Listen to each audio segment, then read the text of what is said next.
Assalamualaikum warahmatullahi wabarakatuh. Selamat pagi, selamat datang lagi di video tentang akuntansi keuangan menengah.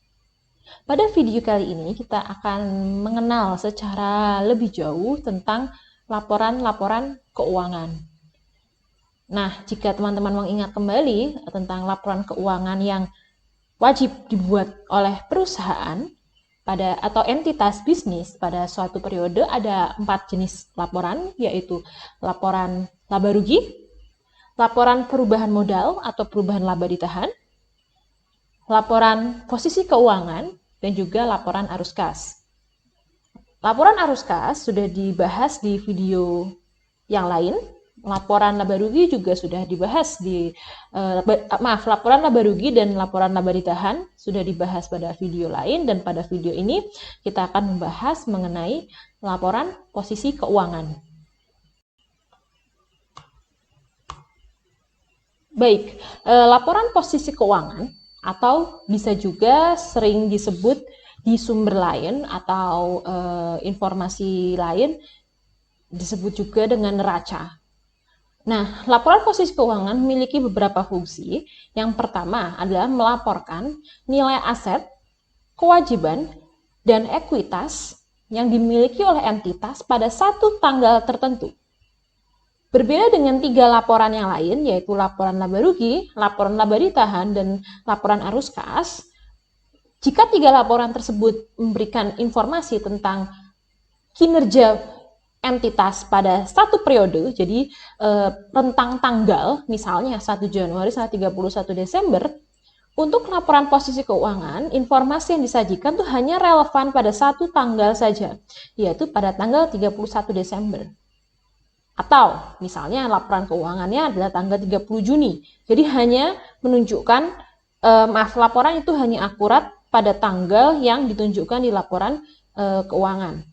Contohnya, katakanlah sebuah perusahaan memiliki uang tunai sebesar 20 juta rupiah. Dan nilai ini ada di laporan posisi keuangan, yaitu uang tunai 20 juta rupiah. Nah, sebut saja laporan ini pada tanggal 31 Desember. 1 hari kemudian, misalnya 1 Januari, bisa terjadi uang tunai perusahaan sudah berubah, bukan 20 juta lagi, misalnya menjadi 15 juta, karena 5 juta sudah digunakan untuk hal yang lain. Sehingga pada 1 Januari, informasi keuangan sudah bergerak, sudah berubah, sehingga laporan keuangan tersebut, sehingga nilai yang ada di laporan keuangan tersebut pun hanya akurat pada satu tanggal itu saja. Selanjutnya, fungsi yang kedua memberikan informasi terkait dengan sumber daya yang dimiliki perusahaan, yang dimiliki entitas, yaitu aset, kewajiban pada kreditor, dan nilai bersih ekuitas tersisa. Dan yang ketiga, berguna untuk memprediksi nilai, waktu, dan ketidakpastian arus kas.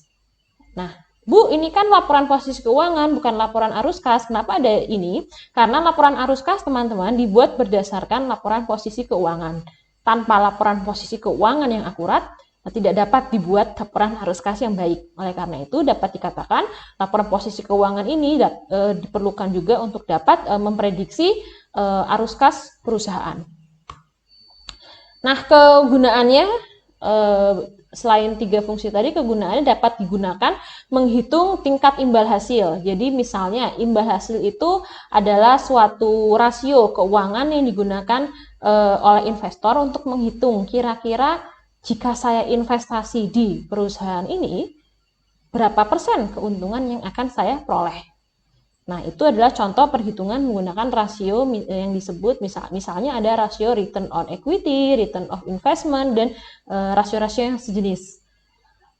Selanjutnya, mengevaluasi struktur modal perusahaan.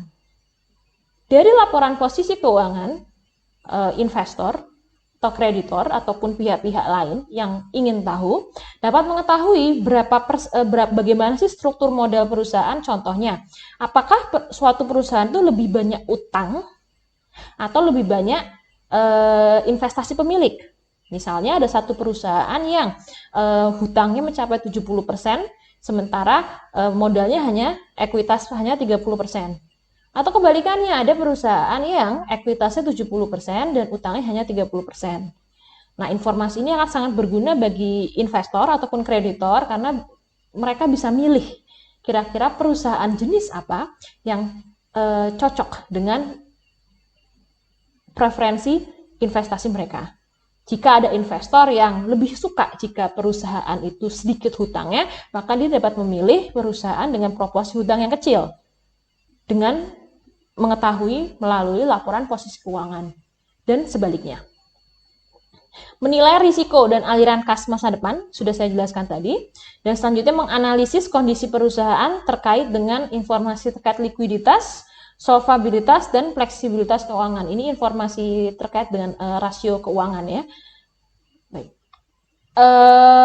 Limitations-nya, mohon maaf, masih dalam bahasa Inggris, belum saya terjemahkan. Baik, batasan dari batasan laporan posisi keuangan adalah sebagian besar aset dan liabilitas dilaporkan pada historical cost. Historical cost itu artinya adalah nilai yang ada di laporan posisi keuangan itu adalah nilai dulu, waktu transaksi itu terjadi.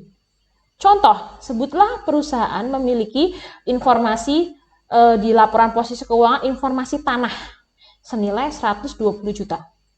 Nah, 120 juta itu adalah nilai yang dibayarkan perusahaan dulu waktu membeli tanah itu misalnya 10 tahun yang lalu. Nah, tapi katakanlah sekarang ternyata diketahui tanah tersebut sudah berada di lokasi yang sangat strategis sehingga harganya naik secara signifikan.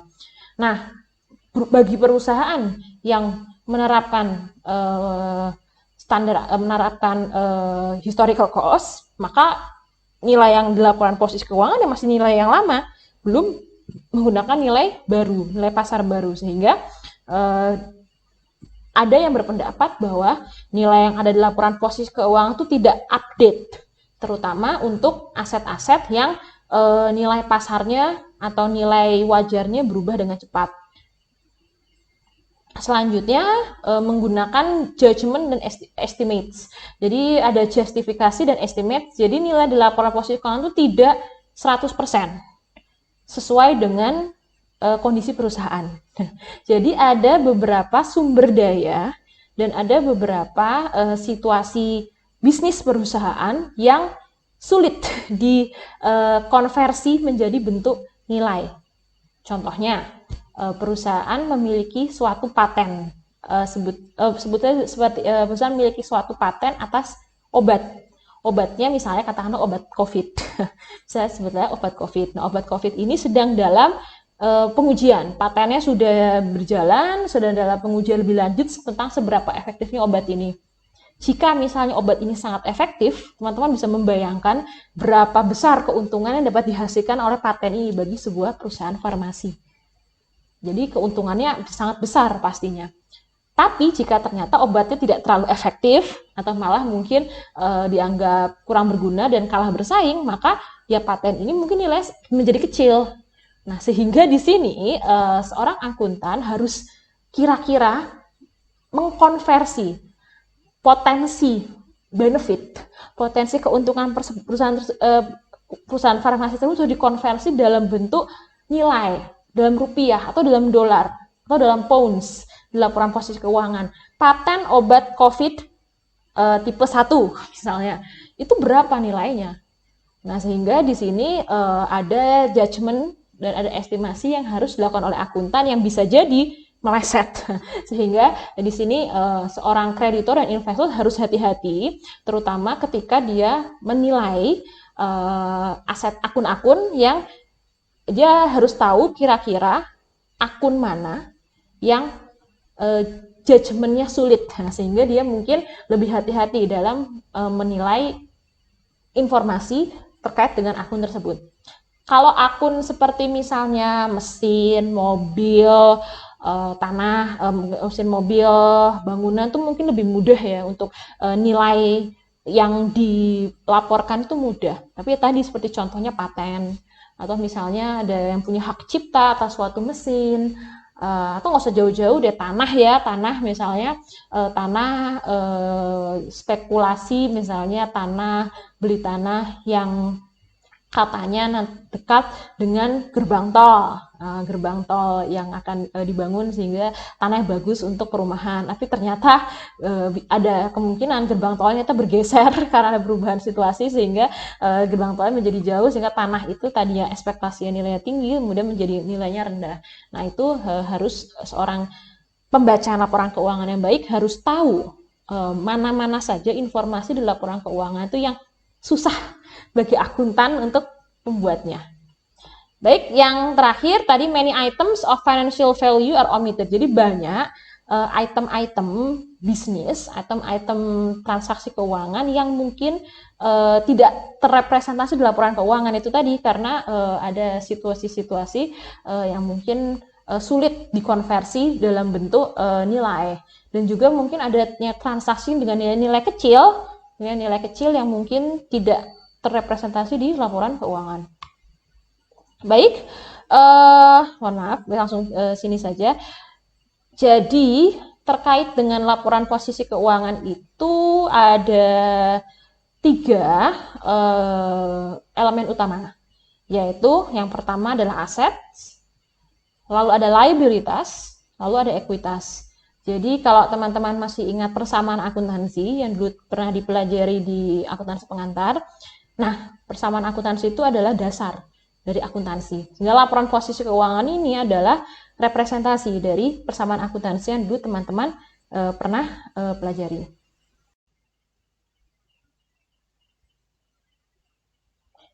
Oke, selanjutnya kita akan mulai berfokus mengenal lebih jauh tentang ketiga akun ini, yaitu akun aset. Nah, Bu, saya tahu aset itu kan harta. Nah, tapi harta itu apa saja dan bagaimana melaporkannya? Terus apa saja informasi yang harus disampaikan? Kita akan membahas lebih detail tentang akun-akun ini masing-masing. Baik, yang pertama, ketika kita akan melaporkan informasi terkait dengan aset, liabilitas, dan ekuitas, hal yang perlu teman-teman ketahui adalah untuk perusahaan yang besar atau entitas bisnis itu semakin detail klasifikasinya akan semakin informatif dan akan semakin berguna bagi pembaca laporan keuangan. Artinya apa? Artinya informasi yang ada di laporan posisi keuangan idealnya itu dipecah menjadi sub-sub klasifikasi tertentu. Jadi kan laporan posisi keuangan itu ada 3 elemen ya. Tadi ada aset, ada liabilitas, dan ada ekuitas. Nah, sekarang yang menjadi pertanyaan adalah gimana caranya untuk membuat laporan itu menjadi semakin informatif bagi pembaca laporan keuangan. Nah, aset misalnya dapat dipecah menjadi beberapa subkategori. Liabilitas juga, ekuitas juga. Nah, itulah yang perlu diperhatikan ketika menyusun laporan posisi keuangan. Contohnya di sini subklasifikasi yang umum dilakukan terkait dengan aset. Yang pertama adalah klasifikasi current assets, ya, current asset atau aset lancar. Kita akan bahas lebih lanjut nanti. Selanjutnya, setelah current asset ada klasifikasi non-current assets. Ada non-current assets, yaitu aset jangka panjang atau aset tidak lancar. Nah, aset jangka panjang biasanya dipecah lagi jadi 4 kategori. Nggak harus sih, tapi biasanya, yaitu ada investment atau investasi, property, plant, and equipment, intangible asset, other assets. Kita akan membahas lebih jauh setiap kategori ini. Selanjutnya, untuk liabilitas, kita lihat liabilitas itu klasifikasi paling utama, paling dasar sama seperti assets. Aset itu ada current asset dan ada non-current asset. Untuk liabilitas ada current liabilitas dan ada non-current liabilitas, yaitu liabilitas lancar dan liabilitas tidak lancar, atau liabilitas jangka panjang. Nah, setelah itu equity. Nah, equity tidak ada ya current equity, non-current equity. Equity bisa langsung dipecah, minimal biasanya ada kategori ini. Biasanya minimal ada share capital, modal saham. Lalu ada retained earning, ada laba ditahan atau saldo laba. Lalu biasanya ada share premium, agio saham. Nah, yang dua ini biasanya jika entitas bisnisnya itu sudah kompleks ya, sudah kompleks dan biasanya ada bentuk-bentuk transaksi atau bentuk-bentuk hubungan antar perusahaan, biasanya baru muncul dua akun ini. Tapi biasanya sih yang paling sering muncul tuh yang tiga akun ini ya untuk entitas bisnis. Atau bisa saja apa namanya bentuk entitas bisnisnya itu bukan ini ya perusahaan dalam bentuk saham ya, misalnya mungkin perusahaan milik pribadi atau misalnya perusahaan dalam bentuk CV, nah itu mungkin digabung jadi satu itu bisa ya, misalnya akun modal seperti itu, misalnya akun modal itu bisa tidak masalah, disesuaikan dengan kondisi perusahaan atau kondisi entitas bisnisnya. Nah, mungkin muncul pertanyaan, Bu, ini saya kok agak bingung. Ini biasanya kalau saya itu kalau selama ini belajar akuntansi itu aset lancarnya di atas, non currentnya di bawah. Terus ini ekuitas duluan, setahu saya itu liabilitas duluan, Bu. Biasanya seperti itu. Oke, ini informasinya ya. Jadi jika kita melihat di IFRS aslinya, yaitu standar internasionalnya, somehow itu dimulai dari non-current assets dulu. Jadi yang panjang-panjang, yang jangka panjang itu di atas. Jadi dibalik ya dari yang biasanya kita mungkin pelajari di akuntansi pengantar. Kalau di standar yang internasional aslinya, bentuknya seperti itu. Jadi non-current-nya dulu, baru current-nya di bawah. Nah, tetapi untuk PSAK yang diadopsi di Indonesia bisa dilihat beberapa negara aset lancar dan utang lancar itu di awal, bagian awal aset dan kewajiban. Jadi untuk aset current-nya dulu di atas, jadi yang lancar-lancar dulu di atas, non current-nya baru di bawah. Nah, liabilitas juga sama, liabilitasnya dulu yang lancar-lancar, non current-nya itu kemudian baru yang di bawahnya. Nah, untuk Indonesia itu yang berlaku. Jadi yang lancar-lancar dulu di atas, baru yang tidak lancarnya baru yang di bawah. Tapi jika kita lihat standar internasional asli bentuknya seperti ini. Jadi saya kasih informasi ini biar kalau teman-teman mungkin nanti semester-semester atas membaca laporan keuangan perusahaan luar negeri tidak kaget kok kebalik posisinya seperti itu. Yang penting menurut standarnya IAS nomor 1 yang penting itu adalah dipecah. Ini tadi dipecah current dan non current. Sama ini juga liabilitas current dan non current itu yang penting dipecah. Mau currentnya duluan, mau currentnya di atas, non currentnya di bawah, it's okay. Yang penting adalah ada pemecahan antara current dan non current. Nah, baik. Sekarang kita pelajari lebih lanjut apa ya? Secara detail untuk tiap subklasifikasinya. Ah, gampang, Bu. Lah kan kalau aset lancar itu isinya kas, persediaan. Nah, ya, yang seperti itulah.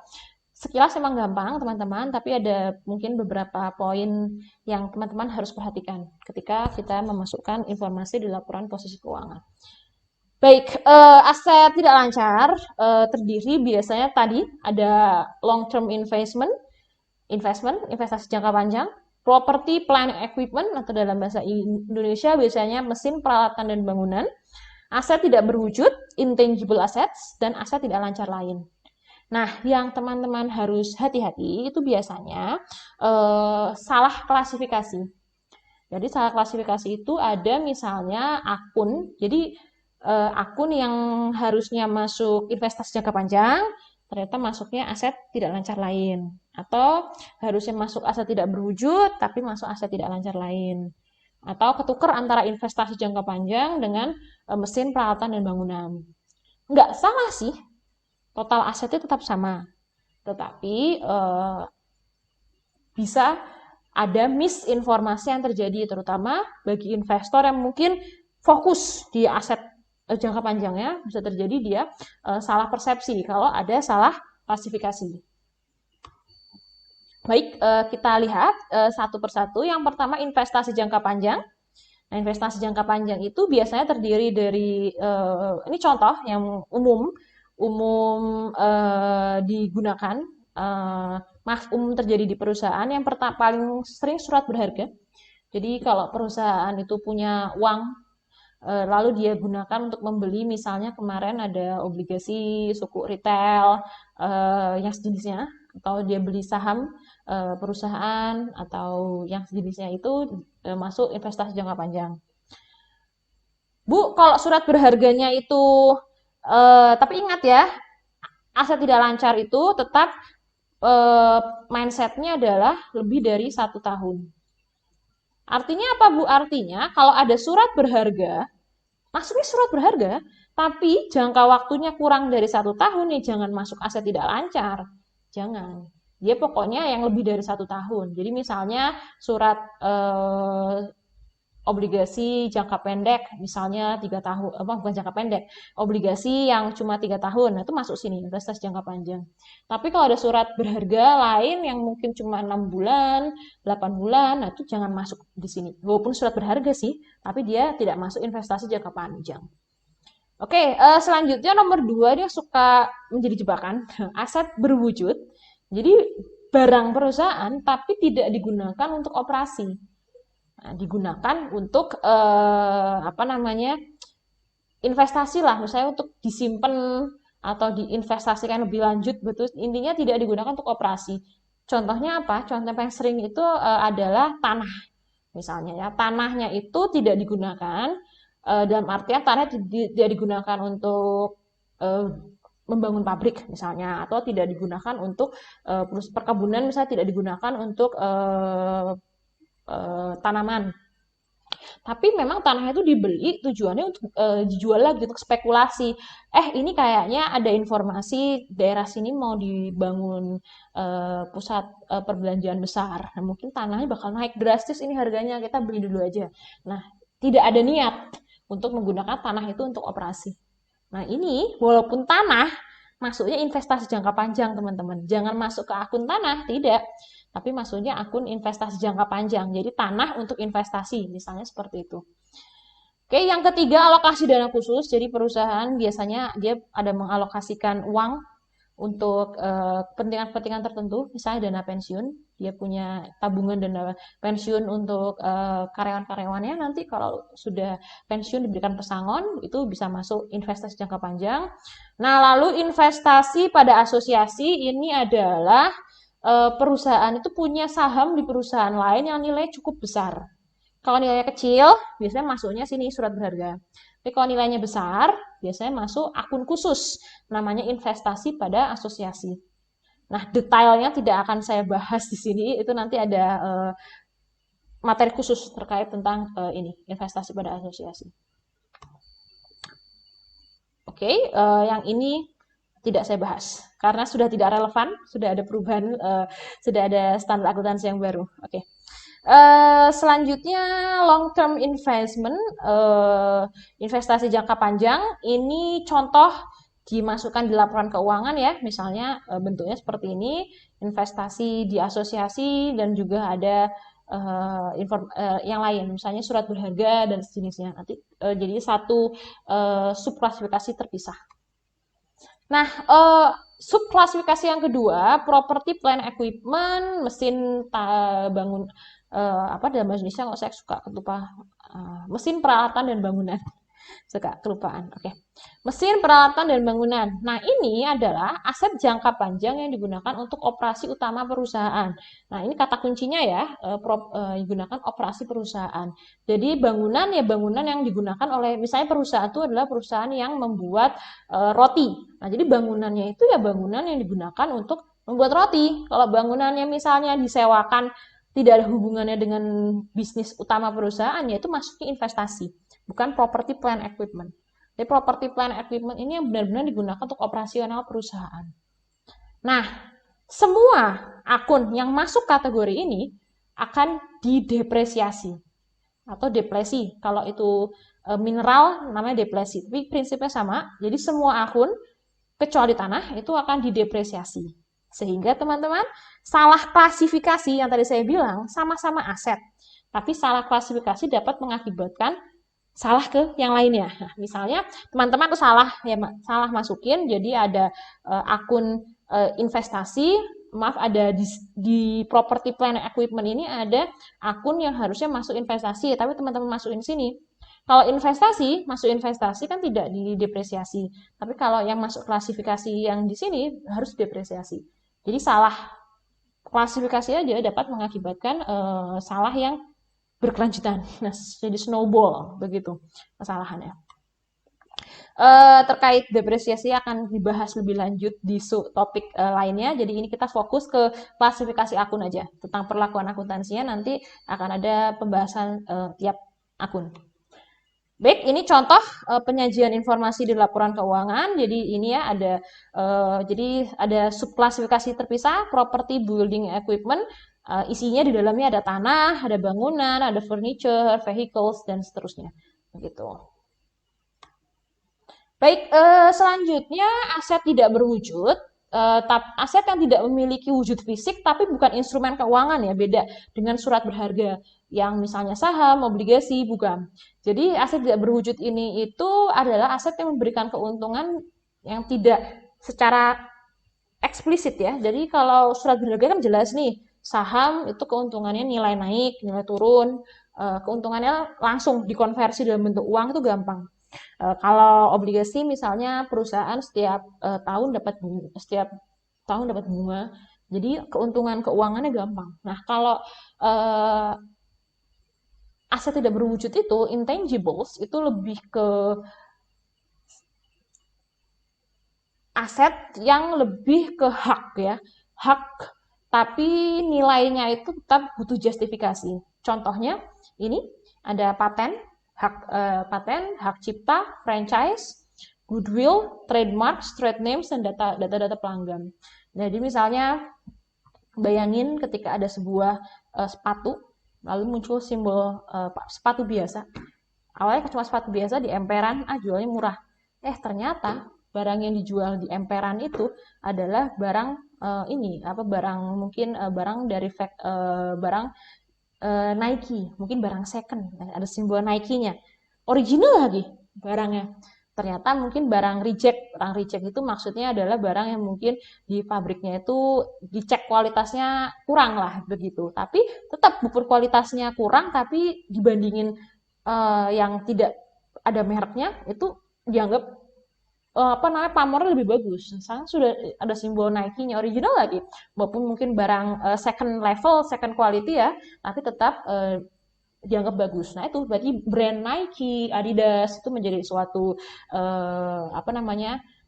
suatu brand yang memberikan nilai pada produk. Nah, itu trademark seperti itu. Terus hak untuk punya nama, mungkin teman-teman tahu ya, misalnya nama itu saja harus ada izinnya. Kalau nggak bisa digunakan oleh orang lain ya, oleh perusahaan lain untuk nama suatu produk itu saja ada izin untuk nama itu dapat digunakan di bisnis. Nah, itu adalah contoh aset tidak berwujud. Secara moneter nilainya berapa ya itu kalau dikonvert, misalnya hak atas nama asal nama brand Nike, Adidas itu hanya nama saja itu bisa memberikan benefit yang luar biasa bagi produsen-produsen sepatu misalnya. Nah, hanya memberikan nama saja bisa memberikan keuntungan.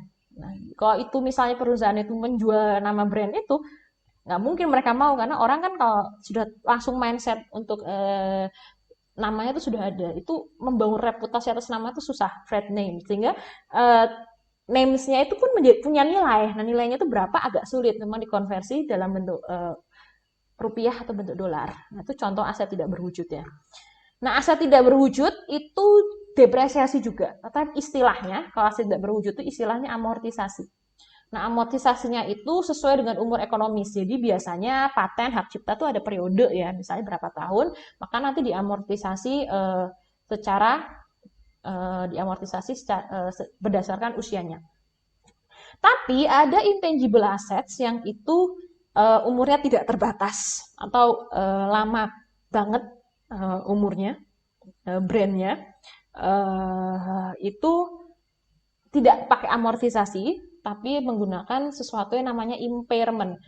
Apa itu impairment? dan gimana amortisasi itu akan dibahas lebih detail nanti ya di akun khusus. Tapi paling tidak teman-teman tahu, oh ada aset tidak berwujud, itu contohnya ada paten, franchise, goodwill, dan sejenisnya. Nah, itu perlakuan akuntansinya nanti ada amortisasi dan ada impairment gitu. Oke, ini contoh di laporan keuangannya seperti ini. Nah, yang terakhir adalah aset lain-lain atau other assets. Nah, other assets ini adalah segala jenis aset yang tidak dapat masuk kategori yang tadi, masuk segala jenis aset jangka panjang yang tidak dapat masuk kategori yang sudah tadi kita sebutkan. Jadi nggak bisa masuk yang property plant equipment, long term investment, intangible assets. Tapi ini jangka panjang ya. Hati-hati, ini kita masih membahas aset jangka panjang. Contohnya, piutang jangka panjang, biaya dibayar di muka, tapi yang jangka panjang, misalnya ngontrak langsung bayar untuk 3 tahun. Contohnya itu termasuk biaya dibayar di muka jangka panjang. Aset tetap yang dibeli untuk dijual kembali, begitu, bukan untuk investasi tapi lebih ke agak rumit ya. Jadi misalnya ada mesin yang dibeli terus digunakan, terus setelah digunakan berapa lama, misalnya kemudian mungkin akan direncanakan untuk dijual, tidak untuk investasi target nilai harga naik, tapi mungkin karena ada pertimbangan tertentu sehingga dijual. Baik, setelah kita membahas tentang aset jangka panjang, kita sekarang membahas tentang aset lancar ya. Nah, aset lancar itu bisa disebutkan sebagai kas atau aset lain di mana perusahaan berharap bahwa aset tersebut dapat dikonversi menjadi kas, dijual, atau sepenuhnya digunakan perusahaan dalam jangka waktu kurang dari 1 tahun. Jadi, aset lancar itu pertama terdiri dari kas itu sendiri dan akun-akun yang akan berubah menjadi kas dalam jangka waktu pendek. Nah, contohnya langsung saja kita bahas contohnya short term investments. Nah, kalau yang tadi aset jangka panjang itu investasi yang memberi usianya lama ya, lebih dari 1 tahun. Ini adalah investasi yang jangka pendek. Contohnya perusahaan ada namanya utang wesel ya, utang wesel yang akan ada investasi wesel yang akan investasi surat berharga wesel yang akan jatuh tempo dalam jangka waktu 6 bulan misalnya. Jadi dalam 6 bulan perusahaan akan dapat pelunasan dari perusahaan lain. Berarti kurang dari 1 tahun perusahaan akan dapat uang begitu. Yang selanjutnya prepaid expense, biaya dibayar di muka. Itu berarti logikanya misalnya membayar sewa bangunan untuk 6 bulan. Jadi dalam jangka waktu 6 bulan ya sewa bangunan ini habis. Berarti kan sepenuhnya dikonsumsi. Biaya dibayar di muka itu sepenuhnya dikonsumsi perusahaan dalam jangka waktu kurang dari 1 tahun. Lalu piutang, receivables. Nah, piutang itu kan logikanya akun sementara ya. Harapannya kan piutang akan segera dilunasi dalam bentuk kas oleh perusahaan yang ngutang ke kita. Nah, sehingga oleh karena itu piutang ini masuk ke aset lancar. Lalu inventories, nah inventories logikanya kan inventories akan dijual, dan penjualan tersebut akan memberikan uang bagi perusahaan. Sehingga ini dapat disebut sebagai aset lancar. Oke, ini penilaiannya tidak akan saya bahas lebih lanjut. Nanti akan dibahas secara lebih dalam di topik khusus untuk per tiap akun ini. Baik, saya akan membahas lebih lanjut tentang informasi-informasi apa yang harus dimasukkan di laporan posisi keuangan terkait untuk tiap akun. Nah, pertama untuk akun persediaan. Nah, jadi mungkin teman-teman tentu sering ya ketika membuat laporan posisi keuangan, mungkin dulu waktu di akuntansi pengantar, teman-teman ada akun persediaan barang dagang misalnya, langsung nilainya 15 juta misalnya. Itu nggak salah seperti itu di laporan posisi keuangan, cuman kurang informasinya. Jika kita membahas tentang laporan posisi keuangan yang lengkap, ada informasi yang harus dimasukkan terkait dengan persediaan, yaitu yang salah satu di antara ini, informasi ini. Nah, salah satunya yaitu basis penilaiannya atau asumsi aliran cost-nya. Misalnya apa? Misalnya perusahaan itu menggunakan metode FIFO dalam penilaian, maka harus ditulis metodenya. Atau kalau perusahaan menggunakan lower of cost or market untuk penilaiannya, itu juga harus ditulis di informasi di laporan posisi keuangan. Entah itu masuk di laporannya atau ada namanya sebagai catatan. Jadi catatan itu adalah tambahan informasi, jadi kayak bintang ya. Jadi catatan kaki. Mungkin teman-teman pernah melihat ada catatan kaki. Jadi misalnya perhatikan contohnya ya, inventories note 16. Jadi intinya inventories ada nilai 1319. Nah, tapi ada note-nya. Note-nya berarti ada informasi tambahan loh untuk akun ini. Tolong dilihat di note nomor 16. Catatan kaki nomor 16 begitu. Nah, ini boleh seperti ini, Bu. Apakah harus seperti ini atau bagaimana?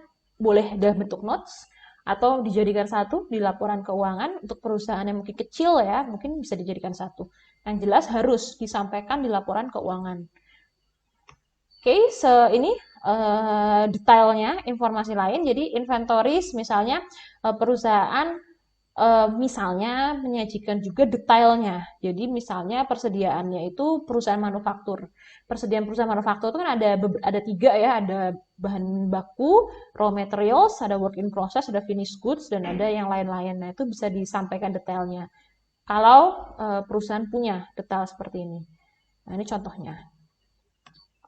Nah, akun selanjutnya piutang.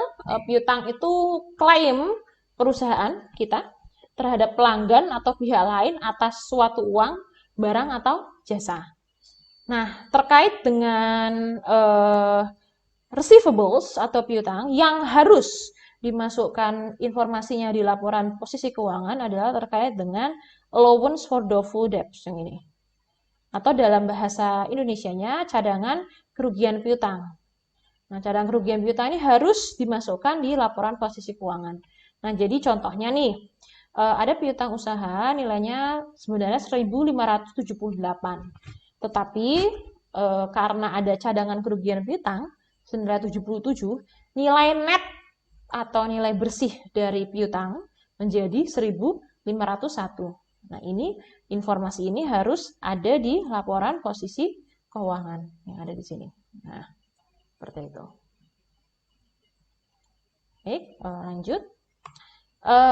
Selanjutnya prepaid expense. Prepaid expense itu sudah saya pernah dijelaskan adalah pembayaran kas di awal. Jadi perusahaan bayar dulu, tapi dinikmatinya nanti. Misalnya perusahaan nyewa, ngontrak bangunan, ngontrak pabrik itu tentunya bayar dulu di awal. Lalu nanti bisa misalnya mengkontrak untuk 6 bulan. Nah, bayar dulu di awal untuk 6 bulan, satu perusahaan dapat hak untuk menggunakan tempat tersebut selama 6 bulan. Nah, untuk prepaid expense tidak ada hal ini ya, tidak ada hal wajib yang harus muncul di laporan keuangan terkait dengan prepaid expense, hanya harus detail itu saja. Jadi untuk prepaid expense, semua prepaid expense yang ada dimiliki perusahaan harus masuk ke laporan posisi keuangan. Nah, selanjutnya short term investment juga sama, tidak ada hal secara wajib harus apa yang ada di laporan posisi keuangan, yang penting detail. Jadi semua investasi jangka pendek perusahaan harus masuk di laporan posisi keuangan. Oke, yang akun lancar terakhir, yang paling lancar, yaitu kas dan setara kas. Nah, jadi di sini yang agak berbeda dengan laporan posisi keuangan versi simple yang mungkin teman-teman buat. Biasanya kan laporan keuangan kita yang selama ini buat sederhana di akuntansi pengantar tuh hanya kas ya. Nah, tapi bagi sebuah entitas bisnis yang besar, kalau hanya kas itu mungkin nilainya kecil, sehingga lebih representatif jika kita menggunakan istilah kas dan setara kas. Jadi, kas itu ya uang tunai yang emang dimiliki perusahaan. Apakah itu dalam bentuk uang yang cash on hand, benar-benar dipegang, atau bentuk rekening bank. Uang yang ada di rekening bank itu masih termasuk kas. Nah, tapi ada juga akun-akun lain yang dianggap setara kas, yaitu investasi jangka pendek yang sangat liquid dan akan jatuh tempo kurang dari 3 bulan. Contohnya perusahaan punya surat utang. Nah, surat utangnya itu ada perjanjian di surat utang itu bahwa kapanpun ketika perusahaan itu meminta untuk utang itu dilunasi, maka perusahaan dapat lunasi. Misalnya ini hari Senin ya, Senin perusahaan yang punya surat utang itu kita butuh uang tunai. Oh, kita punya surat hutang ini nih, surat hutang yang bisa di call, bisa diminta segera dilunasi. Kita telepon pihak yang berhutang, lalu minta dilunasi dalam jangka waktu 3 hari misalnya. Oke, sesuai dengan perjanjian di surat itu, dalam 3 hari kemudian perusahaan dapat uang dari dari pihak yang debitur tersebut melunasi hutangnya dia, sehingga perusahaan pun dapat uang tunai. Hanya dalam 3 hari surat utang tersebut dapat berubah menjadi kas. Nah, itu adalah contoh akun setara kas, yaitu investasi jangka pendek yang sangat liquid. Jadi ketika perusahaan butuh uang, dapat dikonversi menjadi uang dalam waktu cepat. Gitu. Oke, oh ya, informasi yang harus ada di kas itu adalah jika perusahaan itu mengalokasikan uang khusus yang tidak dapat digunakan secara fleksibel. Jadi misalnya perusahaan itu menentukan ada satu rekening bank senilai, misalnya rekening bank di suatu bank swasta yang dimiliki perusahaan itu tidak boleh digunakan untuk kegiatan operasional perusahaan. Misalnya uang itu hanya boleh digunakan untuk membayar hutang kepada kreditor B misalnya. Jadi ada pembatasan terhadap uang tersebut itu harus dimasukkan di harus dipisah, nggak boleh masuk ke kas. Jadi kalau ada uang yang dipecah khusus seperti itu harus masuk akun lain. Nah, akun lainnya itu bisa pecah, biasanya bisa masuk di sini aset lain ya, bisa masuk di aset lain, yang aset jangka panjang lain itu bisa masuk di situ. Cash held as restricted deposits. Jadi uang tunai sih, perusahaan punya uangnya dalam bentuk tunai, rekening bank, tapi rekening bank itu ada perjanjian, ada aturan, tidak dapat digunakan oleh perusahaan kecuali syarat-syarat tertentu begitu. Nah, ini harus hati-hati, biasanya jebakan juga di sini. Jadi ada informasi rekening bank, misalnya disuruh ngitung berapa total uang cash and cash equivalent yang dimiliki perusahaan. Dan di dalam soal itu ternyata ada restricted cash. Nah, biasanya jebakannya di situ untuk jebakan soal. Oke, tadi sudah aset, sudah selesai. Sekarang kita bahas ekuitas. Ekuitas ini sederhana, tetapi agak perlu hati-hati karena banyak. Jadi untuk ekuitas ini ada banyak poin-poin yang harus masuk di laporan posisi keuangan. Jadi straightforward sih sebenarnya dalam klasifikasi, nggak mungkin sih Anda salah klasifikasi, tapi yang harus diperhatikan adalah informasi apa saja yang harus masuk di laporan posisi keuangan. Jadi nggak cuma nilai uangnya saja, misalnya modal saham, ada modal saham senilai 100 juta. Nggak cuma itu. Ada informasi tambahan yang harus dimasukkan.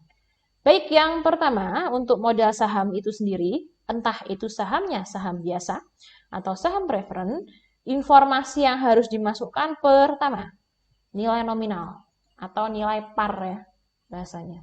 Nilai per lembarnya secara legal itu berapa? Itu harus ada. Lalu, jumlah terotorisasi. Jadi ada berapa lembar saham yang berhak untuk diterbitkan oleh perusahaan. Nah, lalu berapa jumlah lembar saham yang sudah diterbitkan dan berapa jumlah lembar saham yang saat ini sedang beredar di pasar. Itu 4 ini harus ada di laporan posisi keuangan terkait dengan modal saham. Selanjutnya, agio saham. Agio saham ini nggak ada sih informasi wajib yang harus dimasukkan, tapi biasanya dipecah aja antara agio modal saham biasa dan agio untuk modal saham preferen. Bu, kalau modal sahamnya cuma 1, saham biasa, ya udah agio saham aja, nggak masalah. Selanjutnya, laba ditahan. Untuk laba ditahan ini nggak ada sih kewajiban atau informasi wajib yang harus muncul, cuman seperti kas. Jadi laba ditahan ini kalau ada proporsi laba ditahan yang terbatas atau restricted harus dipecah akunnya. Jadi ada laba ditahan unrestricted, ada laba ditahan yang restricted atau terbatas. Nah, selanjutnya yang terakhir namanya saham treasury. Nah, saham treasury ini sering jadi jebakan Batman. Jadi saham treasury ini adalah saham yang dibeli kembali oleh perusahaan. Contohnya apa? Contohnya katakanlah adalah perusahaan X ya. Perusahaan X itu modal sahamnya beredar di pasar. Tapi perusahaan X ini ingin mengurangi saham yang ada di pasar. Jadi pemegang sahamnya dia berkurang. Kenapa pengen dikurangi? Soalnya kalau pemegang sahamnya itu banyak maunya ya. Apa namanya? Perusahaan itu susah mengakomodasi kepentingan banyak orang. Jadi biar jumlah pemegang sahamnya berkurang, nah, jadi dia memutuskan untuk beli sahamnya itu sendiri. Nah, kalau beli saham, logikanya kalau banyak pemegang saham kan artinya perusahaan punya duit ya, karena kan dia dikasih duitnya oleh pemegang saham itu.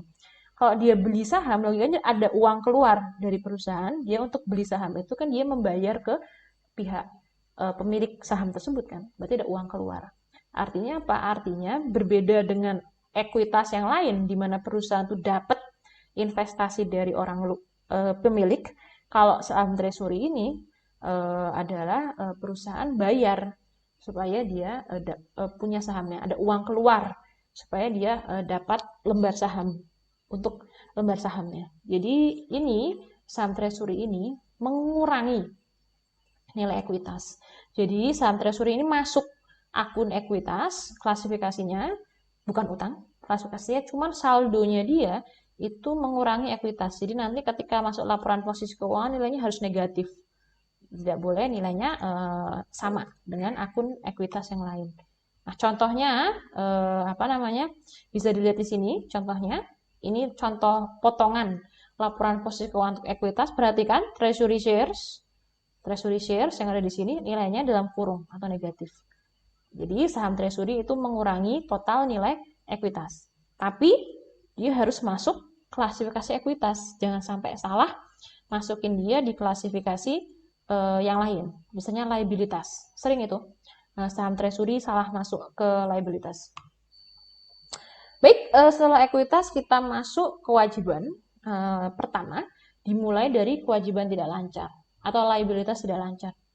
Sama ya, seperti aset jangka panjang. Jadi untuk liabilitas tidak lancar itu adalah utang perusahaan yang kewajiban untuk lunas fullnya itu baru akan muncul lebih dari 1 tahun. Nah, ini wajib untuk dipecah. Utang atau kewajiban itu wajib dipecah antara mana yang tidak lancar, mana yang jangka panjang, mana yang lancar. Nah, kenapa? Karena ini sangat berpengaruh terhadap keberlangsungan hidup perusahaan. Misalnya, kewajiban lancar, kewajiban tidak lancar itu artinya, masih nanti, nggak apa-apa, masih ada 1 tahun lebih buat lunasi hutangnya. Kalau lancar, wah kita harus gimana caranya kita punya uang buat lunasin ini utangnya nih. Udah, utangnya akan harus dilunasi kurang dari 1 tahun. Salah klasifikasi ini dapat berakibat signifikan terhadap informasi keuangan. Jadi sama total utangnya nggak berubah sih, total kewajibannya tidak berubah. Tapi salah klasifikasi itu dapat mengakibatkan misinformasi bagi pembaca laporan keuangan. Oke, ini ya. Jadi kewajiban tidak lancar harus ada apa, Bu? Tidak ada sih informasi apa yang harus masuk ya. Yang penting lengkap. Jadi semua kewajiban jangka panjang, kewajiban tidak lancar harus dimasukkan di laporan posisi keuangan. Dan yang penting harus benar klasifikasinya. Jadi semua yang masuk kewajiban jangka panjang harus masuk di sini. Yang lancar harus masuk yang lancar. Nggak boleh ada salah klasifikasi. Baik, sebaliknya dari kewajiban tidak lancar adalah kewajiban lancar. Nah, ini adalah kewajiban perusahaan untuk membayar utang dia dalam jangka waktu kurang dari 1 tahun. Termasuk di dalamnya ada misalnya utang usaha, utang dagang, utang gaji, utang sewa, utang dari pembelian barang dan jasa dan segala jenis utang operasional lain. Ada juga perusahaan mungkin terima DP dari pelanggan ya, terima uang dulu, tapi dia belum ngasih barang atau ngasih jasa ke pelanggan, dan segala jenis pokoknya utang apapun yang akan jatuh tempo atau harus dilunasi dalam jangka waktu 1 tahun atau kurang. Lagi, ini sangat penting untuk klasifikasinya benar, yang masuk kewajiban lancar. Harus lengkap dan harus benar klasifikasinya, jangan sampai ada utang yang masuk ke kewajiban jangka panjang, padahal harusnya dia masuk lancar. Gitu. Oke, itu materi ya terkait dengan laporan posisi keuangan. Jadi memang fokus utamanya untuk laporan posisi keuangan itu adalah klasifikasi yang tepat. Dan informasi yang dimasukkan di laporan posisi keuangan itu harus lengkap sesuai dengan yang tuntutan di laporan posisi keuangan. Jadi kan selama ini kita di akuntansi pengantar mungkin teman-teman belajar simpelnya ya, versi simple yang penting ada nama akun sama ada nilainya, berapa toh nilai informasinya. Nah, kita sekarang akan lebih detail, jadi kalau kita membuat laporan posisi keuangan yang full version, yang lengkap, itu informasi apa saja ya yang harus disajikan. Baik, ini selanjutnya kita akan ada beberapa latihan soal ya, yang mungkin dapat memberikan gambaran bagi teman-teman contoh soal macam apa toh yang mungkin muncul ya terkait dengan materi ini. Itu kan yang teman-teman pengen tahu. Kira-kira soal seperti apa. Oke, jadi beda ya dengan misalnya mungkin teman-teman belajar soal akuntansi yang lain ya, misalnya buat jurnal atau ngitung, ini mungkin lebih ke pemahaman. Jadi nanti ada berbagai jenis soal, variasi bentuk soal yang menguji teman-teman untuk paham nggak sih konsep laporan posisi keuangan. Oke, kita coba dari contoh ini ya, soal yang ini, kewajiban lancar versus tidak lancar. Ini contoh soal nih, ketika kita mengidentifikasi. Benar nggak nih teman-teman identifikasinya? Mana toh kewajiban liabilitas yang masuk lancar, berarti jatuh tempo kurang dari 1 tahun, mana yang tidak lancar. Karena seperti yang saya bilang, klasifikasi mana itu sangat penting untuk laporan posisi keuangan yang akurat. Jadi teman-teman harus tahu nih, mana nih cara-cara untuk memecah mana yang masuk lancar, mana yang masuk tidak lancar. Baik, coba kita kerjakan bersama-sama biar enak saya menggunakan Excel untuk menunjukkan pengerjaannya. Baik, yang nomor 1, yang pertama. Perhatikan soalnya ya. Jadi di sini ketahui PT Pascal sedang menyusun laporan keuangan per 31 Desember 2010. Nah, ini ada beberapa situasi dan kita diminta untuk melihat ya informasi-informasi apa saja yang mungkin perlu masuk di laporan posisi keuangan. Oke, oh ternyata ini tidak hanya kewajiban teman-teman, ada ekuitas juga. Nanti kita bahas bareng-bareng. Baik, pada yang nomor 1, pada 15 Desember 2010, PT Pascal mengumumkan dividen kas senilai $2 per lembar saham per 31 Desember 2010. Dividen tersebut akan dibayarkan pada 15 Januari 2011. Pada 31 Desember 2010, Pascal memiliki 1 juta lembar saham beredar, di mana 50.000 lembar saham adalah saham treasury. Nah, ini kita masukkan di laporan posisi keuangan berdasarkan informasi ini. Kira-kira informasinya apa yang masuk ke laporan posisi keuangannya? Nah, di sini informasinya, mohon maaf, ini kurang detail ya. Jadi kita di sini diminta untuk menghitung berapa dividennya yang perlu masuk di laporan posisi keuangan. Kira-kira dividennya berapa ini, teman-teman? Kita hitung ya. Jadi di sini kata kunci di sini adalah teman-teman harus mengidentifikasi jumlah lembar sahamnya. Ya, jadi di sini pertama coba dilihat berapa lembar saham yang beredar sesungguhnya.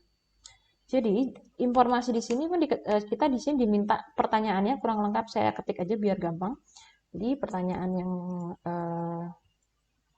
akan kita jawab adalah di sini berapakah dividen yang harus dibagikan oleh Pascal. Starting point-nya di sini kita menghitung jumlah lembar saham ya. Kita menghitung jumlah lembar saham beredar. Jumlah lembar saham beredar itu di situ ada 1 juta lembar. Tapi hati-hati, ternyata 1 juta ini tidak sepenuhnya beredar di pasar loh. Kenapa? Karena di 1 juta ini 50.000 lembar saham adalah saham treasury. Jadi dikurangi jumlah lembar saham treasury. Karena teman-teman, dividen itu tidak diberikan kepada saham treasury.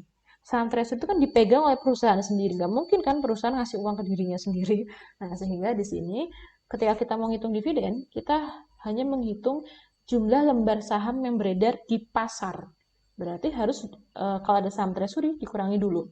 Jadi di sini jumlah lembar saham treasury-nya ada 50.000. Sehingga kita dapat jumlah lembar saham beredar di pasar adalah ini 1 juta dikurangi 50.000. Dapat di sini 950.000 lembar. Nah, inilah yang kita gunakan jadi basis perhitungan dividen. Dividen yang dibayarkan. Dividen yang dibayarkan di sini berarti ada $2 dikali 950.000 lembar. Sehingga 950.000. Nah, sehingga jumlah dividen yang dibayarkan adalah 1.900.000.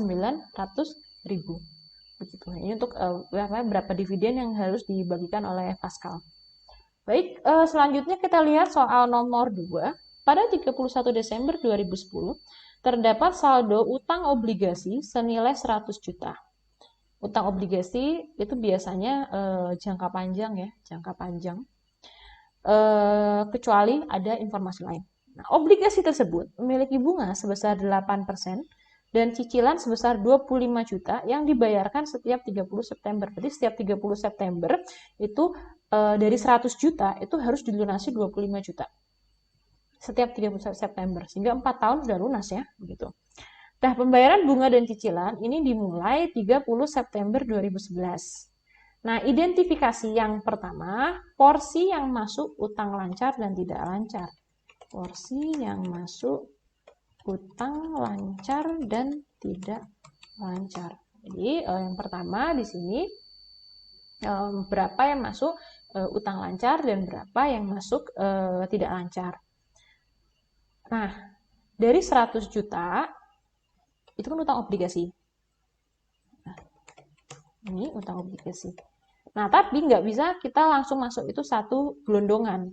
Jadi di sini utang obligasi yang masuk jangka panjang, yang 25 juta ini yang akan dilunasi pada 30 September 2011. Ya, kita ingat ya starting point-nya adalah 31 Desember 2010. Kita sekarang membuat laporan keuangan untuk ini nih. Kita sekarang di 31 Desember 2010. 30 September 2011, saya harus bayar 25 juta. Oke.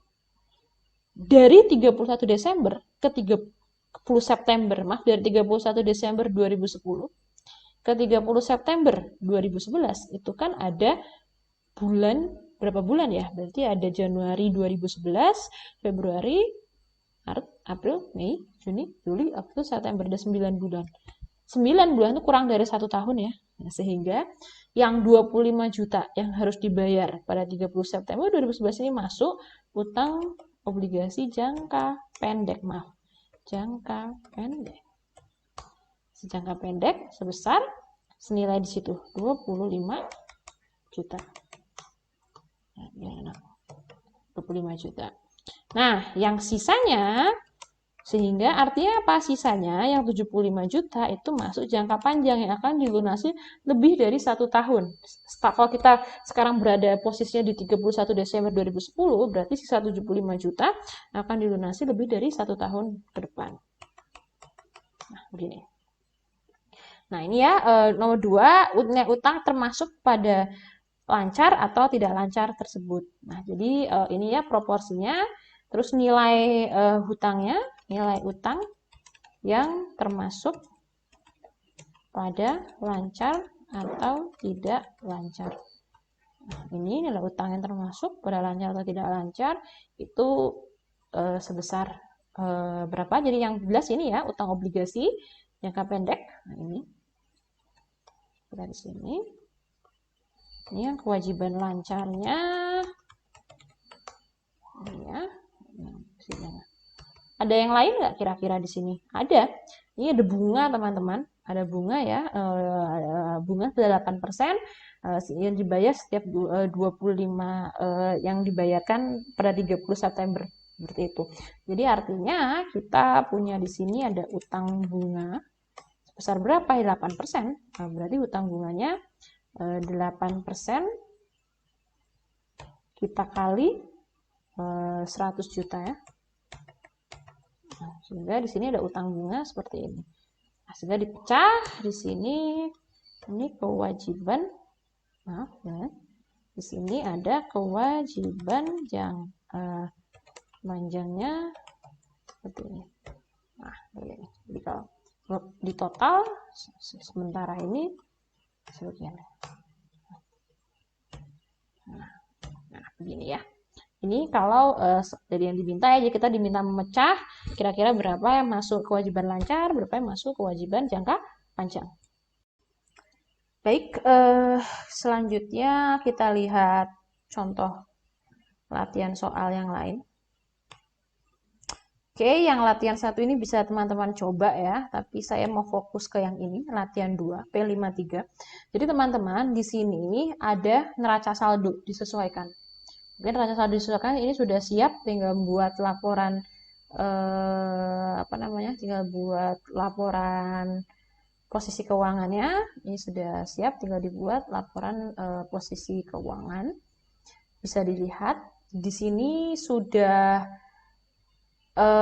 nggak ada akun-akun, bisa dilihat sudah tidak ada akun-akun nominal, penjualan, biaya itu sudah nggak ada, sudah masuk laba ditahan semua. Jadi ini tinggal dijadiin laporan posisi keuangan. Oke, jadi ini nggak perlu dibuat laporan laba ruginya dulu, di sini sudah update angka-angkanya, sudah masuk laba bersih semua. Jadi kita langsung tinggal buat laporan posisi keuangan. Nah, ini informasi tambahannya. Nah, informasi tambahan ini kira-kira mana saja yang masuk ke laporan posisi keuangan dan kira-kira gimana cara menyajikannya di laporan posisi keuangan. Nah, ini oke, sebentar.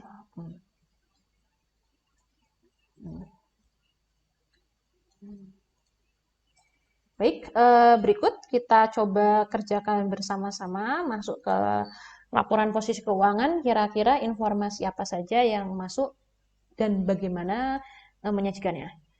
Kita di sini menggunakan yang Indonesia ya, kita menggunakan walaupun bahasa Inggris, tapi kita biasakan aja menggunakan yang Indonesia. Berarti kita mulai dari assets yang atas, current assets dulu, terus lalu long term assets. Sama di sini liabilities dulu, terus current liabilities, long term liabilities, baru equities, walaupun bahasa Inggris ya. Baik, nama akunnya bahasa Inggris, tapi kalau mau diterjemahkan ya monggo. Di sini saya nama bahasa Inggris, biar tinggal copy paste aja nama-namanya. Baik, current assets di sini masukkan kira-kira masuk apa saja yang di sini yang masuk current assets, teman-teman? Oke, yang pertama teman-teman bisa masuk di sini cash, tentu ya. Cash. Bu, di sini ada cash equivalentnya nggak di sini? Nggak ada ya, cash equivalentnya, jadi langsung hanya cash. Langsung masuk cash 41.000. Selanjutnya di sini ada accounts receivable, lalu ada loans for the full account, lalu ada prepaid insurance, inventory, dan sejenisnya. Nah, di sini kita bisa lihat adakah current assets yang lain? Enggak ya, current assetnya yang di atas semua sudah urut. Kalau sudah neraca saldo biasanya urut ya, yang di atas sudah current. Nah, oke, di sini kita masukkan accounts receivable. Teman-teman ingat ya, tadi waktu saya jelaskan untuk accounts receivable atau segala jenis receivable, informasi yang harus ada di laporan posisi keuangan adalah terkait dengan cadangan kerugian piutang. Ada namanya cadangan kerugian piutang, atau kalau dalam bahasa Inggrisnya ini ya, allowance for the full account.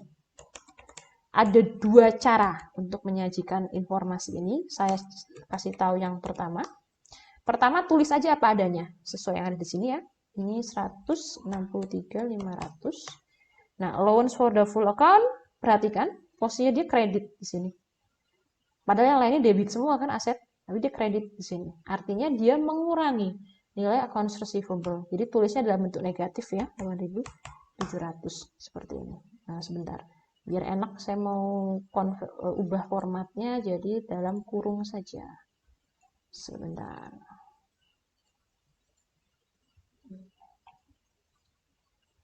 Bentar ya. Biar enak kita sadikan dalam kurung formatnya. Nah, ya, biar kelihatan 8.700. Seperti ini bisa. Terus disambung loan seperti ini, lalu terakhir ada prepaid insurance ya. Maaf, ada di sini ada prepaid insurance, bisa seperti ini, insurance,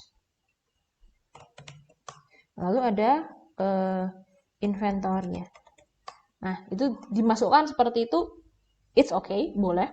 Cuman biasanya kalau di laporan posisi keuangan yang format full version sih biasanya dalam bentuk singkat ya. Jadi dia begini teman-teman menyajikannya dalam bentuk net. Jadi apa namanya, account receivable net. Jadi biasanya net atau netto account receivable, di dalamnya ada informasi allowance for the full account, misalnya allowance, saya singkat aja ya, allowance for the full accounts itu senilai, misalnya allowance-nya adalah 8.700. 8.700 begini. Oke, kurang besar ya posisinya.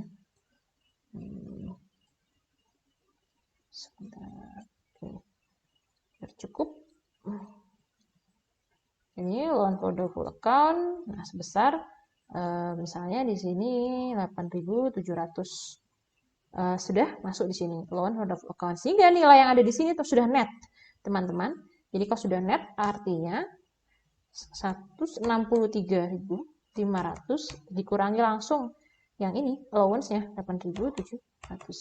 Nah seperti ini, jadi langsung dia sudah bentuk net biasanya seperti ini.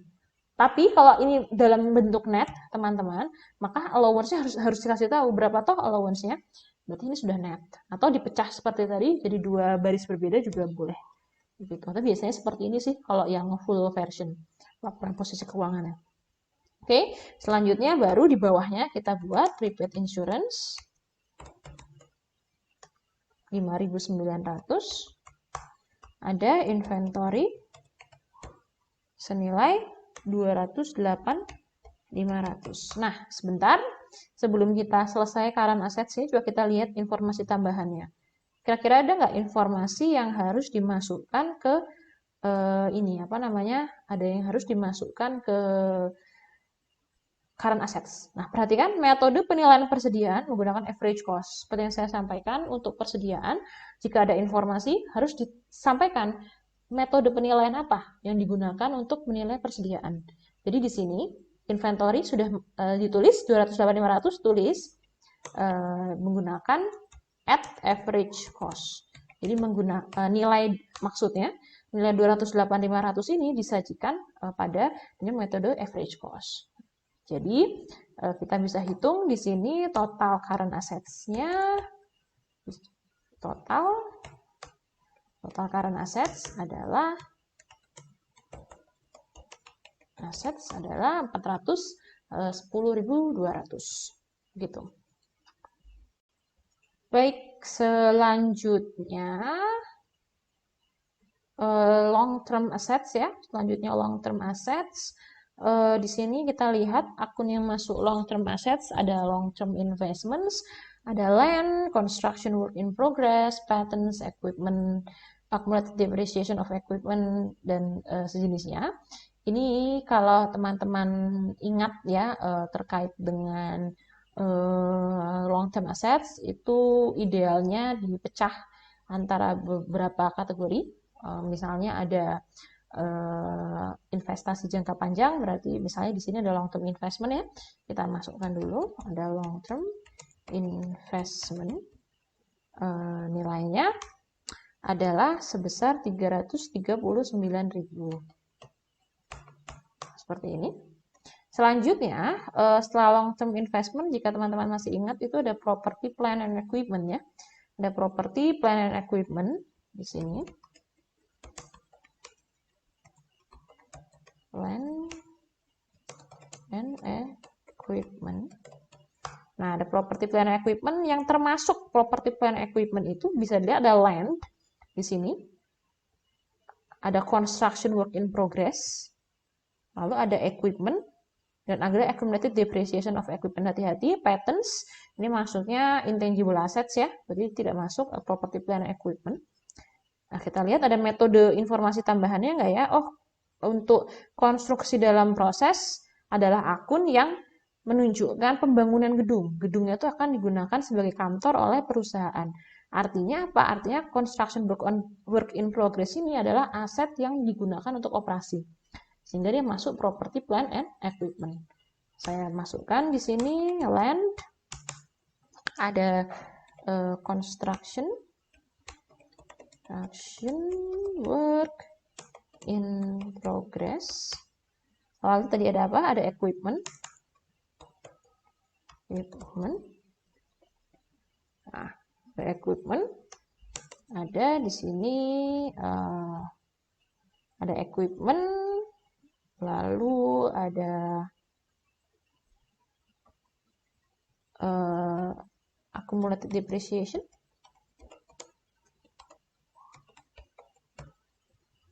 Method depreciation of equipment. Nah, ini bisa seperti ini, teman-teman. Nah, sebentar, saya selesaikan yang atas dulu ya. Yang lain saya masukkan dulu 85.000. Construction work in progress ada di sini 124.000. Nah, lalu equipment ini perhatikan ya teman-teman, bisa seperti ini, 400.000. Lalu ada, perhatikan, accumulated depreciation of equipment 240.000, itu bentuknya adalah kredit ya, padahal aset kan dia debit semua. Artinya sama seperti yang allowance ini, dia mengurangi ya, sehingga di sini bisa seperti ini, 240.000. Seperti ini bisa. Tapi sekali lagi, kalau laporan keuangan full version biasanya langsung dalam bentuk net, sama seperti account receivable. Ini nggak salah, tapi bisa juga yang seperti ini. Jadi equipment, net, lalu di sini ada accumulated depreciation sebesar, harus disampaikan, boleh seperti ini atau boleh pakai catatan kaki, monggo pakai catatan atau langsung begini bisa. Depreciation ada di sini sebesar 240.000. Sehingga nilai yang ada di sini adalah nilai net, yaitu 400.000. Yang di sini dikurangi 240.000 yang accumulated depreciation. Nah, seperti ini. Jadi dia netnya 160.000. Itu sudah net. Nah, selanjutnya, kalau sudah equipment, di sini kita sudah dapat klasifikasi equipment, sudah masuk di property, plant, and equipment. Yang terakhir, paten belum ya, kita belum masuk paten. Paten itu intangible asset ya. Aset dia hanya ada satu, yaitu paten. Patents. Sebesar berapa? Di sini ada 36.000. Sehingga kalau kita total, di sini aset jangka panjangnya ada sebesar 744.000 ya. Total non-current assets. Nah, seperti ini. Ini bisa, sehingga di sini didapatkan total asetnya menjumlahkan total current asset dan total non-current total current asset, total non-current asset dijumlahkan dapat 1.154.200. Baik, selanjutnya kita lanjutkan ke bagian laporan posisi keuangan selanjutnya ya. Sebentar, tapi sebelum saya lanjut, kira-kira masih ada informasi tambahan yang harus dimasukkan ke sini nggak ya? Perhatikan, ini ya, investasi jangka panjang terdiri dari saham dan obligasi, di mana nilai wajar dan cost-nya memiliki nilai yang sama. Oke teman-teman, terkait dengan investment itu sama seperti inventory ya. Jadi harus disampaikan terkait dengan nilai ini, 339.000 ini apakah nilai wajar, fair value, ataukah cost. Nah, jadi misalnya di sini nilai wajar dan cost-nya sama ya, tidak masalah. Di sini bisa ditulis misalnya nilai wajar dan nilai cost sama, atau mau add cost, add fair value, atau kalau seperti ini kosong juga nggak masalah sih, begitu. Tapi misalnya ada informasi di sini di mana nilai wajar cost-nya memiliki nilai yang sama. Misalnya di sini disampaikan saja at cost. At cost artinya nilai yang 339.000 ini adalah nilai cost, begitu. Dan karena di sini nilai cost dan nilai wajar sama, ya berarti nggak masalah. Tulis saja sini at cost. Untuk kalau mau lengkap ya cost equal to fair value, nah, itu boleh, nggak masalah. Baik, mana lagi ya yang belum disampaikan. Ini ada paten ya, paten dibeli oleh perusahaan dengan kos 40.000 dan diamortisasi dengan metode garis lurus. Nah, perhatikan ya, kosnya 40.000, tapi di sini patennya cuma 36.000. 36.000 artinya sudah ada ini ya, apa namanya, amortisasi ya, amortisasi paten. Nah, ini harus disampaikan informasinya. Ada dua cara menyampaikannya, tapi saya langsung yang biasa digunakan saja. Berarti paten dengan metode garis lurus di sini apa namanya, bisa langsung saja begini misalnya, accumulated amortization, misalnya amortization seperti ini. Ada langsung, berarti logikanya cost 40.000, nilainya 36.000, berarti sisanya adalah 4.000 ya, seperti ini bisa. Atau biasanya lebih sering kalau paten, biasanya kalau intangible asset biasanya jarang sih ada accumulated amortization. Ada, kalau ada juga nggak salah, tapi jarang. Kalau seperti ini bisa aja langsung begini ya, amortized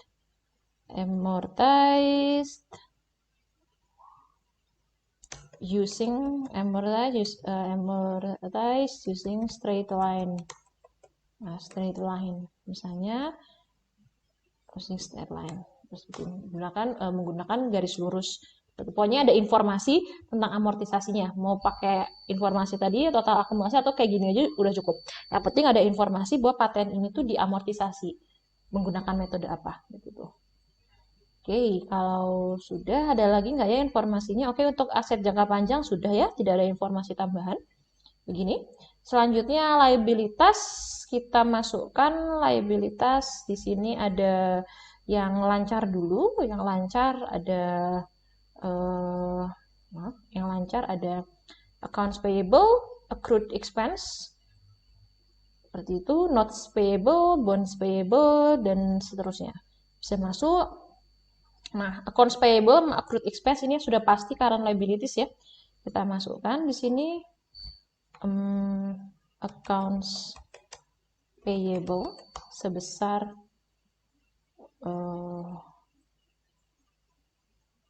lalu di sini ada accrued expense dan accounts payable accrued expense sebesar 148.000 yang ada di sini. 48.000.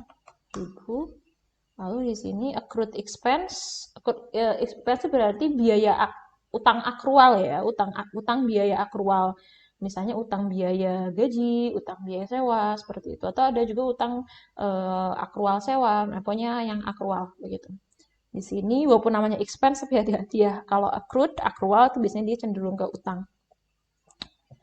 Di sini bisa dilihat 49.200 ya, 49.200. Oke.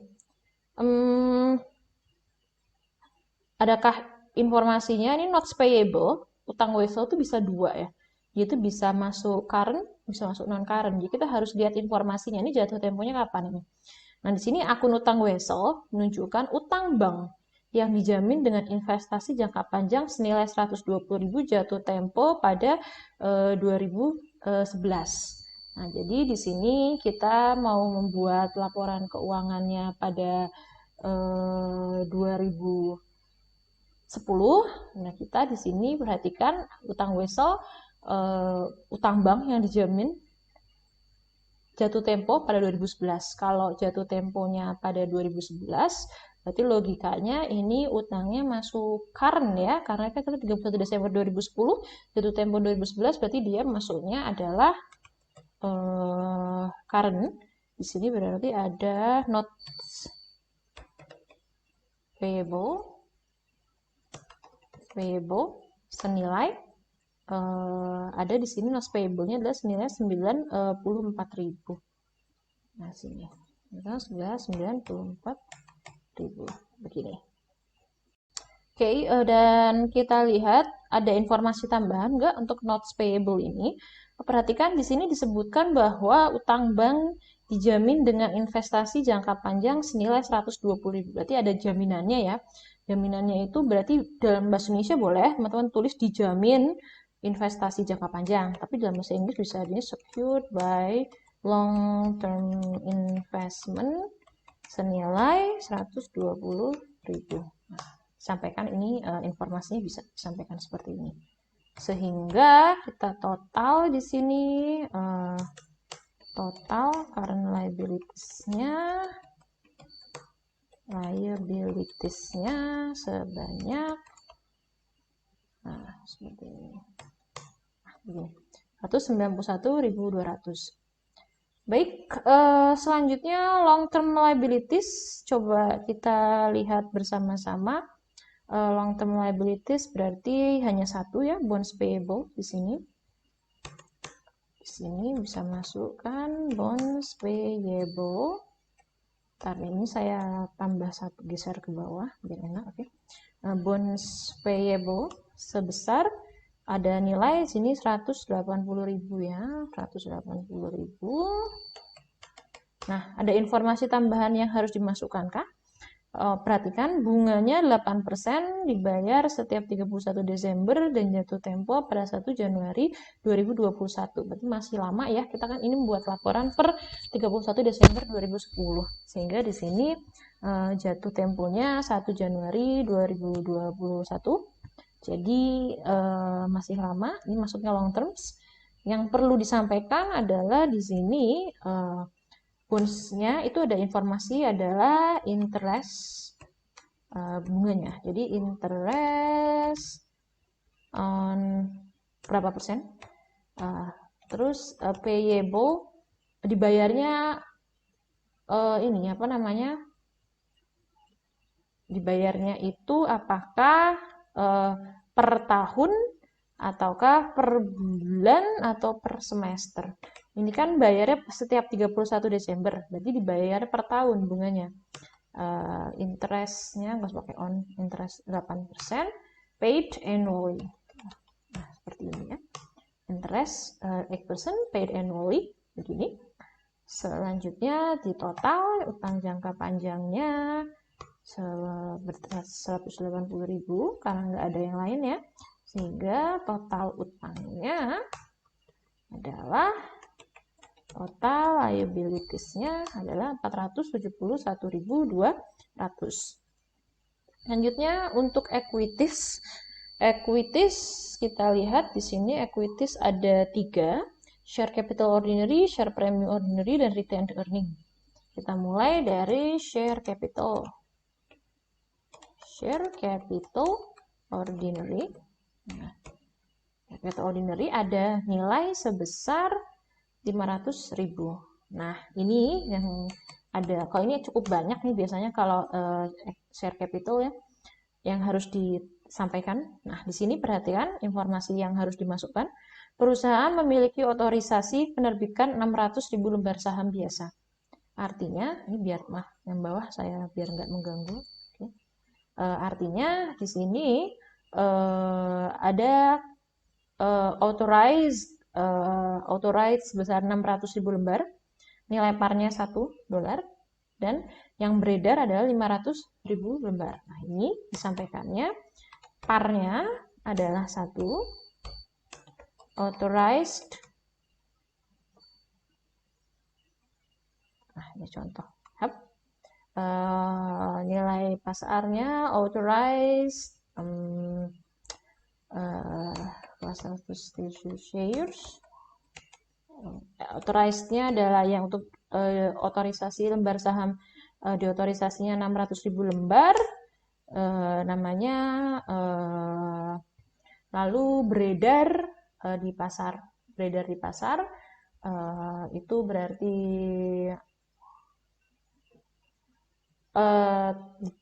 terbitkan dan beredar.